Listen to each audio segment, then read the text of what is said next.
Hey and namaste. I'm Kay and this is the 7th and final video in my chakra tour series. If you haven't watched the earlier videos, I highly recommend checking them out.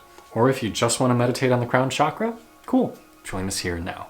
If you haven't already, please go ahead and find a comfortable seat, either cross-legged on the floor, in a chair, laying down, whatever works for you. Close your eyes or take a soft focus downwards, tune into your breath, and get ready to explore the heavens. The crown chakra is a very, very special space in the body. It's what I call one of the 3 major gateways. Through the crown chakra, we can exit our body and explore higher realms of awareness above ours. If you are not fully grounded in your body, this could be a difficult exercise. So I recommend doing some deep breathing, maybe meditate on your lower chakras, so you're fully embodied before we head up into the top of the skull.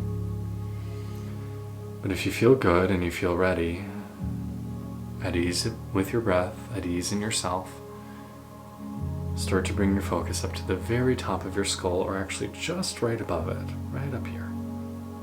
So this area is called the Sahasrara chakra. Sahasrara. Some describe it as being a 10,000 petal lotus blooming at the top of our head. Or maybe you visualize or sense a glowing ball of white light. Oftentimes, when I meditate here, I just feel myself surrounded by and bathed in light. Each chakra corresponds with a different realm of existence, and this chakra actually corresponds to unformed consciousness. Consciousness that has not yet taken physical form, it has not yet entered the wheel of samsara, the process of birth and rebirth, reincarnation. It's that beautiful point of energy from which big bangs happen. All the matter and energy that will go on to form universes and galaxies and other realms and other parts of the cosmos, it all exists here. When it's time for death, it's considered the most beneficial place to travel out of the body. We can leave through any of the other gateways, any of the openings in our body. But if we can consciously exit through the crown of our head, then we can merge back into consciousness and not have to take rebirth. And so Tibetan monks will actually do practices for the dying that they energetically seal up the other holes, the other openings, so that the spirit has to leave through the crown. And we can actually use our meditation practice to consciously exit through the top of our head well before we actually die and go visit higher realms, go visit the devas, the asuryas, the heavenly realms, the demigod realms, the angel realms. We can connect with our spirit guides, our ancestors, our teachers on other planets or in other realms. In Eastern theology, there's these ideas of lokas, or places where different deities or different gurus exist. So you could go to Guru Loka, where all the great teachers reside. You could go to Lakshmi's Loka, a land of abundance.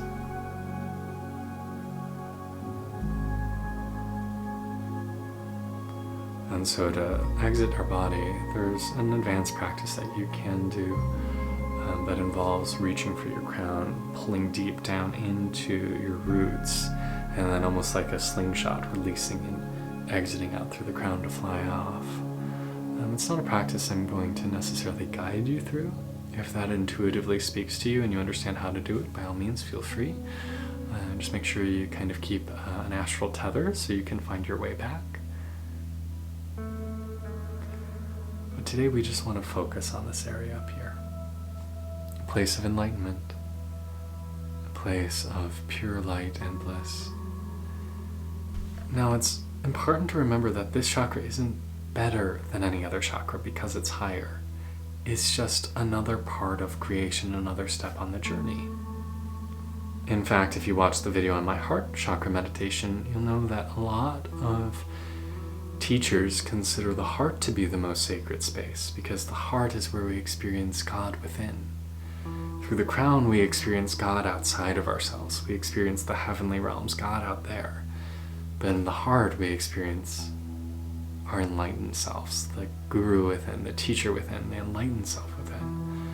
So you can do a lot of really beautiful work here in the crown. And you know, if you've watched other videos or sat with me for other practices where we do work for generating sexual energy and flowing that through our body, or generating heat in the body, right? We work a lot with the polar opposites. We work with the crown, we work with the root chakra, we flow the body between the two, we flow our energy between the two. So it is a very, very important space, but it's not necessarily the best space. It's just a flavor. But if you want to develop your astral abilities, by all means, this is a really great place to meditate. So maybe you see the white light above you, maybe you feel it, maybe you just visualize it. You can often in your meditation, anything you experience in your body, you can send it up your spinal column, up the Sushumna Nadi, the great channel, and bring it up to the crown and transmute that into pure consciousness. So if you've got tension, transmute it. If you've got sexual energy, transmute it. If you've got love, you can transmute it. Like, we can turn it all back into the oneness and help to purify things in a really profound way. The mantra for this chakra is Om. Om. Om. Om. Om.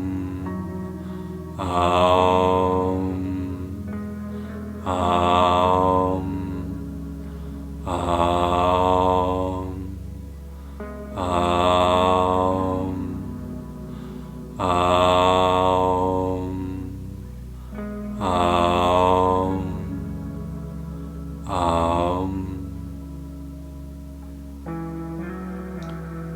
Now you're definitely welcome to meditate here or use this space to try and connect with something higher.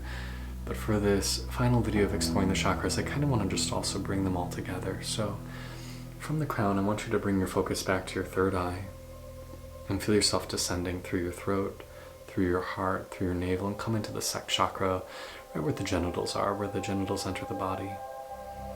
Finish the inhale in this space, and then exhale, breathe down into the root, into the perineum, and then feel it travel up the spine, come back to the crown, up the Sushumna. So when we breathe this way, this circular breathing down the front through our third eye, throat, heart, navel, into the sex chakra, exhale down into the cauldron of the base, up the spine, to the crown, and we do this flow with every breath. We then integrate all this beautiful work we've been doing. We pull it all together and start to experience what some might call the rainbow body. So the rainbow body is actually a very, very advanced state of enlightenment.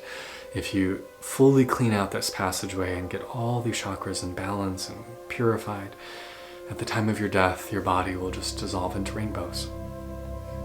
Sounds pretty cool, right? There are stories of different meditation masters at the time of their death just dissolving into rainbow light. And that's part of how we get there, is cultivating that connection between all the different colors, all the different aspects of the rainbow of our chakra system. Remember that just because a chakra is higher, it's not better. Just because a chakra is lower doesn't mean that it's worse. We are creatures of heaven and earth. We walk between the two, and we exist with all of them. So I invite you to continue exploring your chakra system. I invite you to continue to open and explore wherever you'd like. There are dozens and hundreds of different chakras, thousands of different nadis. The chakras being the nexus point, the places where those nadis, those energy channels converge. So maybe you'll start to explore others or feel them in your palms or in your feet or in other parts of your body. But I hope this has been a really lovely way for you to go a little bit deeper with your work and to experience something beyond just your physical form. It's an honor and a privilege to serve you. I'm Kay, this is Ecstatic Self. Namaste.